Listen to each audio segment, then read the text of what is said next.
Hi, ladies and gentlemen. This is Eddie Marcus here again, taking advantage of this opportunity to share with you what I have been given. Today, I heard someone spending some time talking about work by the sweat of your brow. Now, many of you who have gone to church or who are still going to church, you've heard that mentioned in Scripture many times. And you know, when you heard it, the impression was that you had done something wrong and you were being punished for it, working by the sweat of your brow. Others have said that basically means, when you start talking about sweat, it basically means hard work. And you've been given a negative connotation of it. But that's because when you apply the basic principles of what the scripture really talks about, it's basically telling you that if you have to render service to someone, you make sure that you always give them the best you can possibly give, and there's nothing wrong with that. But they're saying if you are being mistreated, even if you are a slave, you work for whomever you're working for as though you're working for God. Now that sounds like a trick to me. That sounds like a trick to me. If you're being beat down and you're still working as though you're working for God, how in the world are you going to ever take any action to make the thing proper? You are not. So that makes me think that that statement is just something that just is not coming from the voice of God, but someone who's speaking out of turn. You know, it almost makes hard work seem that it's a trick when you are working hard for the benefit of someone else, their interest, and not your own. That's the thing that gets you, because that's the representation that we have in the world today. And so what I'm going to do as I try to share a message with you is few subjects that have just crossed my mind. I just maybe want to say one or two things about them because they are essential in this plan of life that we've been talking about for over 40 years. When we think about old people are people who have been here. They've seen and done more than many of us many of you guys have ever seen or heard. And there comes a time when they need to chill and should be able to do whatever they want to do. So what I'm saying to all you old people out there, if you want to work, fantastic. If you got something that you love doing, fantastic. But if you're working just trying to survive, trying to get by, that crap got to go. That is not allowed in the righteous world. And this is what I'm advocating for, a righteous world. So in that righteous world, you are free to do whatever you want to do. Now let's think about some of the things here that we have to go through and experience all the time. For instance, natural disasters. We have the hurricanes come through. We got the floods that come through. We got the fires that come through. You got the earth that's just dropping out, highways falling in, all kinds of disasters that's happening, causing so much pain, causing so much suffering to the people. And we need to be in a situation when these kind of things happen to any of us, we need to be able to respond immediately and quell any pain, any suffering that anybody is going through, because this is the way righteous acts. This is the way that righteous performs. So when the floods come, we need to be far ahead of the game. Another thing that's important, we talk about guns. I made some notes here. I just started talking and not even referring to my notes at all. Well, we said something about guns. If we got problems with guns, and we do, we need to think about why people need guns. Why do people use guns? Why won't they get rid of them? Well, guns are for those that's living in fear. Fear means that they must kill. The fear must be, if you want to try to get rid of the gun, this fear must be removed. And this fear, this ugliness that we might want to call, is coming back. So people who respect and honor guns, they watch and they stay ready. which adds to the problem, really. But the solution is not to be deterred. Do the right thing always for all, including those who are living a lie. This, my friends, will drive that fear away, and people won't be spending their time dealing with guns. There's something else that's been said that got in my mind, and it had to do with Dr. King and the speech that I believe he made just the other day on a march in Washington, where it was called I Have a Dream. And when I think about the I Have a Dream speech, I have to admit it is a magnificent oratorical expression, representation from the core of the nation's heart. 60 years later, the speech is as necessary today as then. The problem is that the leadership led, but was unable to raise the dead. The nation's people are dead. So when you think about the I Have a Dream speech, you still got a dream, because this stuff hasn't happened. And it hasn't happened because we the people are basically dead. But there was a song they used to sing called We Shall Overcome. And it was used during the civil rights struggle. And it was about a challenge to overcome. But 60 or more years later, we're still struggling to overcome. The problem is, the people are caught in a trap, brought up this way. For some, it is the only way, and that's the way it's supposed to be. And to others, it is an affront to all that is sacred. The solution is to do the righteous thing at every challenge.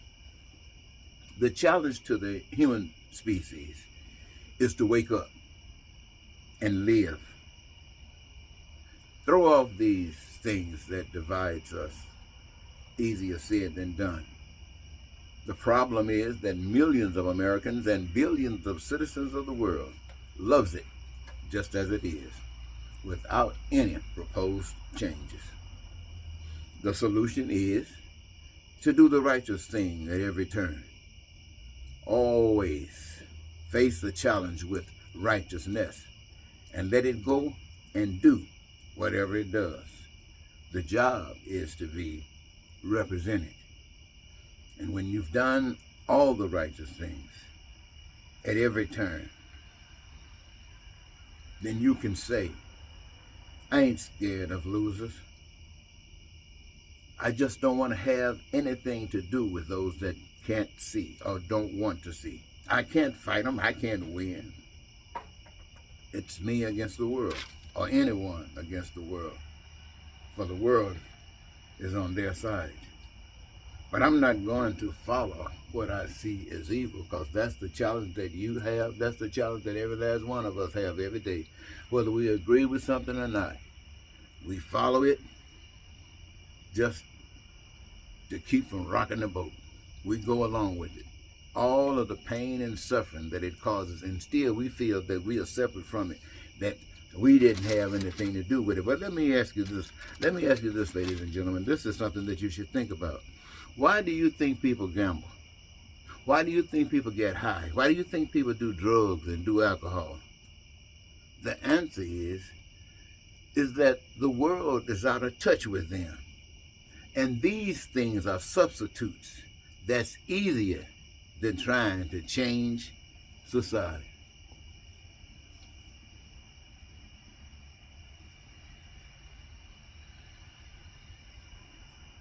You know, some people live long enough to get old, but even that doesn't prevent death. And I think one of the greatest things is choosing your death. I think about Now this, I used to believe, and I still believe, but a lot of people don't, and that's okay with me, that Jesus came on this earth and lived amongst people. And he walked different than people, and he talked different than people. And he talked about something that they didn't talk about, and they didn't like it, and they killed him. Regardless of all the stuff that he did. And then there have been men all over the world. We don't know them all, but we are blessed to have some knowledge of some of them who stood up for what was righteous. Like Mahatma Gandhi. You've heard about Gandhi. How he was standing up, sacrificing for what was right. And what did the people think about it? He was killed. And the people didn't change and follow the suit of Gandhi. They saw that expression of love, but it didn't move them to the point that the nation changed. I mean, there were some. But he gave his life to share with India what they must be willing to give up, so that those that perhaps are their children or grandchildren, that those that come up behind them, can live and experience that kind of life that they missed, but they gave their lives to assure that the children could live that life. I mean, this is something that people don't do. But when you think about choosing a life, like Dr. King and Malcolm X, standing up for what's righteous. That didn't mean they were perfect, but they stood for something that was so righteous that society couldn't take it. You say, well, society didn't kill them. Yes, society did kill them. It might have been one man pulled a bullet or two people pulled a bullet or conspiracy came together and took him out.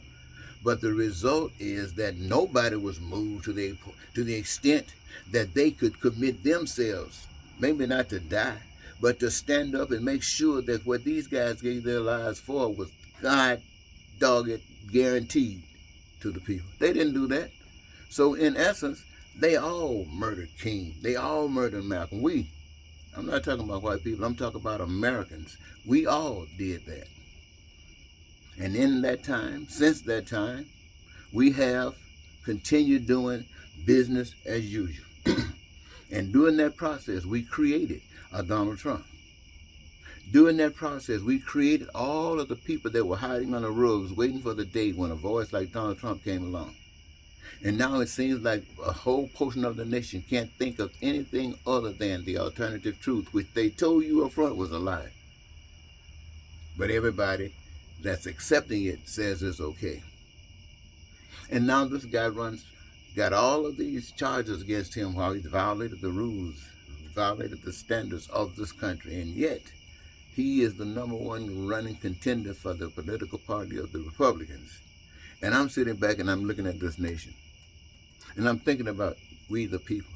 I'm thinking about you, the people. I'm thinking about how much this proves that you are asleep. I'm thinking about how much this proves that you will follow this ship straight down to the right bottom of hell, rather than straighten up and doing the right thing. That's all you got to do. All day, all night, you talk about the evils of this other party. Let's talk about it. And rather than have something great to talk about your moves, they made the big step to take you to hell. You're going to make the big step to take people to a way that's almost like heaven. And give that something to talk about. Lift that up, praise it. Nobody talks about that. Even some little guy knew and can't even pronounce his name. Came along just the other day, as far as we know, throwing that same old BS. And he is one of the well-known, talked about guys in the country in a day or two. And you still can't get people to talk about glorifying the righteousness. Why? You know the answer to that. But to me, ladies and gentlemen, rather than sit around, I see you're not going to change. In other words, if you do change, you won't have anything else to do with me. I can't say anything else. I can only do what I can do. And I haven't made anyone angry enough to kill me. You know, in other words, I'm not a threat. This heaven I'm talking about, they're not even worried that you are going to consider it. They know you won't do that. They know you'd rather wait and die and see what's on the other side, because you do not want to challenge this system. And ain't no God you got, no God you going to glorify, going to give you balls enough to stand up and go against the system with righteousness. No. And that's what is required. So I guess what I'd have to do, ladies and gentlemen, is say, let's watch and see. People are doing all kinds of things because they're out of step with time. And time is out of step with them. And we, the people, are blind. I had a title that I wanted to call it. That's what I wanted to call it. Heaven Now, or You Can Have It. Oh, that's what I want to call it. I want heaven now for me and everybody else. I want us all to experience heaven right now, or you can have it. In other words, this ain't good enough for me. I deserve better than this. We deserve better than this. And I can change, but I can't make you change. And if you want to stay like this, then you can have it.